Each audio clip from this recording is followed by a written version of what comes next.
సర్వశక్తి గల ప్రభువు చెప్తున్నాడు. పాస్టర్ గారు చెప్పట్లేదు, మనుషులు ఎవరు చెప్పట్లేదు, సర్వశక్తి గల ప్రభువు చెప్తున్నాడు. సహోదరులారా, మనము దేవుని ఆలయం. అంటే దేవుడే మనలో ఉండాలి తప్ప దెయ్యం మనలో ఉండడానికి వీలు లేదు. దేవుడే చెప్తున్నాడు, నేను మీలో నివసిస్తాను. కానీ మనుషుల్లో ఏమి నివసిస్తుంది? దెయ్యం నివసిస్తుంది. అర్థం చేసుకో.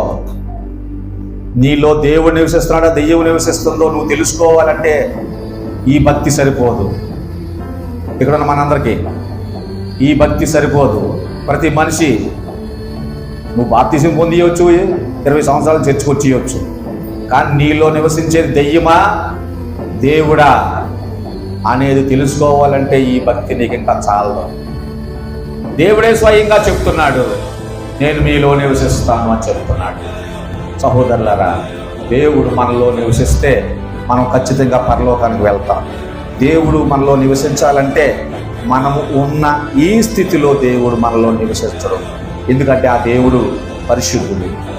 ఆ దేవుడు పరిశుద్ధుడు. ఎలా ఉంటారు?